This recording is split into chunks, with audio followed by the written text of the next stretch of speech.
again and again. It has to be on CW, the most dynamic gold laner. In terms of that hero pool, you know me. When I see something crazy, I just gotta root for it. So for this game, I'm gonna have to say ONIC here. I would love to see how CW plays this. He's actually opted for the killing spree as well. So it's a very aggressive Mia. That's very interesting. And it makes sense, especially paired up with items that can give you physical lifesteal. She is going to be able to create crazy plays, be aggressive, and stay alive, basically, in terms of that team fight, right? So we're going to see exactly how this pans out. ONIC Esports have a really aggressive mid lane. It's starting to show with the way that it's been playing. And fun fact here, by grab, Mia from CW was able to get a Savage in MPL-ID Season 9, so last season. It's a power pick for CW. I wouldn't say power pick, but it's definitely a strong pick on the hands of CW. Vindo, again, looking for that bottom side. Good guiding win. This is why I said it's a good draft to actually enable Mia, because with the Mathilda, even if you want to commit onto CW, he can actually get out, and CW actually steals that gold buff away as well. Great execution for ONIC Esports so far, and they don't really have RRQ doesn't have a solution for this guiding wind, right? They want to go very aggressively, but at any point, ONIC Esports, if they position properly, which they usually do, it's going to be very difficult for RRQ to find those prior targets. But of course, Vin is very adept at doing so. So it's a bit of a showdown in the roaming position as well. And usually, when it comes to defensive against aggressive, the aggressor gets an innate advantage.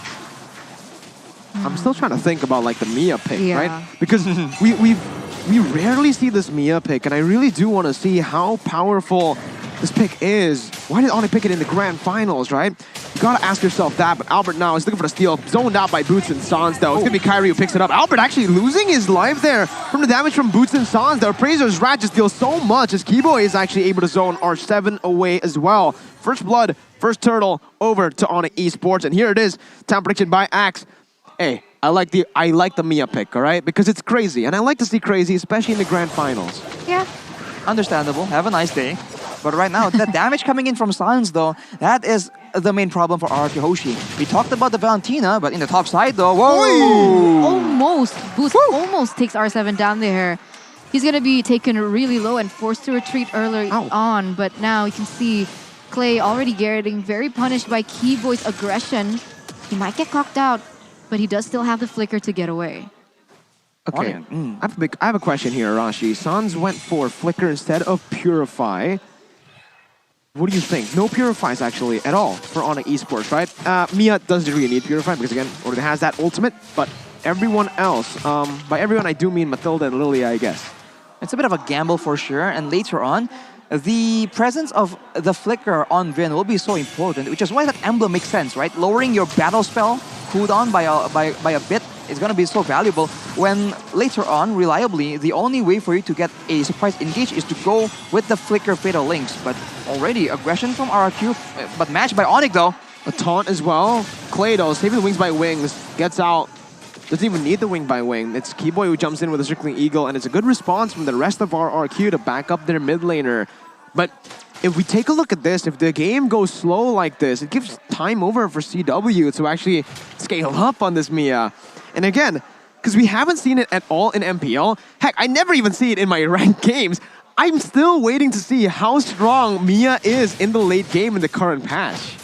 Especially against the right amount of people, the right kind of composition. It's very dangerous for sure. And R7 now, before the Bloodlust Axe is completed, he's going to be absolutely bullied. And RRQ HOSHI, despite having the engage, despite having the lethal counter, neutral objective secure, they're getting zoned away by damage. And the poke as well. Good disengage by Keyboy. Vince still has that flicker though. He might be looking for a Fatal Links flicker over to one member, but CW pops that ultimate, and that's going to be the turtle stolen away by Kyrie. Taken. No, it's Albert who steals it away, but Kyrie takes a double onto RRQ. That's the thing. ONIC Esports, whenever they split like that and Vin has to just engage on one member, he can't be going on the Mia. What a turnaround here for ONIC Esports, as now Skylar is trying to deal some damage with the Blazing Duet, but Keyboy is still able to make it out alive. And this is the problem. Skylar is actually ahead in terms of that EXP than Skylar. And we need to see RRQ HOSHI shut this Mia down from this early game, and so far it hasn't been able to be done. Right here we see a setup though, Vin going in for CW, but of course a very secure hero on that Mia, and Skylar won't be able to actually participate as CW walks away, but watch out for Clay. Guiding win, there you go, once again by ONIC Esports. And Vin couldn't pop that Fatal Links, right? Because, again, with the ultimate, CW kind of just counters that Atlas engage. Here, guys, you guys can go and check out the Exorcist skin, ladies and gentlemen. Kagura and Yuzong getting such a good skin. Kyrie, though, looking for a gank up top as Boots is going to be able to taunt R7 down. R7 looking for the play, looking to get out of this. Shadow Assault popped in, Appraiser's Wrath as well. CW Oh! with Keyboy as well. Gets taken out off camera. ONIC Esports needs to be careful. Their 1,000 gold lead in the early game won't really do much, as the Mia will need to get a few items before he actually starts to snowball, I guess, right? Yeah. Scale. It was a 2,000 gold lead actually for ONIC Esports previously, but it has been instantly taken away by RRQ HOSHI. A lot of emphasis from RRQ already in the bottom lane, realizing the damage that CW can have if he continues to scale. But luckily, Sans is still able to go a 1v3 situation with that burst damage from the first and second ability, as both teams should now be rotating towards this next neutral objective, which is that turtle. And now with RRQ HOSHI being able to bait in ONIC Esports, we saw in the bottom lane the potential for them to use Vision as a trap, and that is something that they are well known for. Conceal has been popped right now, but Vin cannot find a suitable target. Boots is looking for that peel. It's going to be the reset here as Boots actually jumps onto Clay here. Going to be CC'd back in. Boots looking for the play once again. Is able to flicker. Oh my goodness, Boots! What a play! Flickering out of harm's way and getting that Appraiser's Wrath. 1 for 0 for ONIC Esports as they're looking now for... My God, how did Kyrie get it?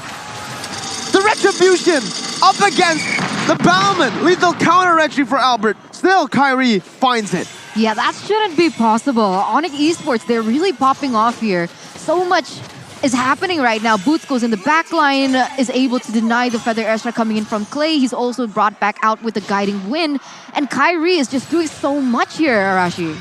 Kyrie is doing an insane amount, and RRQ HOSHI, they lack damage. Of course, their members are scaling up right now. The Farsa and the Claude later on will be an absolute menace, but for now, look at that. Everyone is just surviving long enough, and with that guiding wind, that does not make it any easier for RRQ HOSHI to get any pickoffs. Now they're being completely zoned away. They lose out in poke damage despite having a Farsa due to the pressure that ONIC Esports are able to do with positioning. And that is something that RRQ HOSHI needs to find a solution for. 2,000 gold lead and counting for ONIC at this point, already climbing to 3,000, and Albert is even struggling to just clear the lanes here. Man, that Feather Airstrike did so much onto CW. You gotta be very careful. Mia needs to position himself perfectly. In the top side, you can already see R7 doing work, getting a turret back for RRQ. ONIC Esports, though, are doing really well for a composition, and again, he needs to play around that Mia to get to that power spike, right? 8 minutes in. He's farmed up quite a bit, Arashi. In the late game, though, we talked about the difference between a Fredrin and the Paquito. If it gets even, R7 can be a lot more dynamic in the side game, in side lane game, but Kyrie now making the play almost gets Skylar, but that's another tower for CW, as always. Good opening there by Kyrie. Vin looking for the play. CW still has his ultimate. Will just pop it in. Gets out. Kyrie taking a whole lot of damage, but will jump in with the Shadow Assault to pick up a kill. Circling Eagle onto Albert right now as R7 is looking to help him out. Clay flickers out, but the Shadow Assault comes in from Kyrie. He gets out as well. Sans coming in. CW looking for the play. Not going to be able to do it, but again, ONIC Esports playing so well up against RRQ.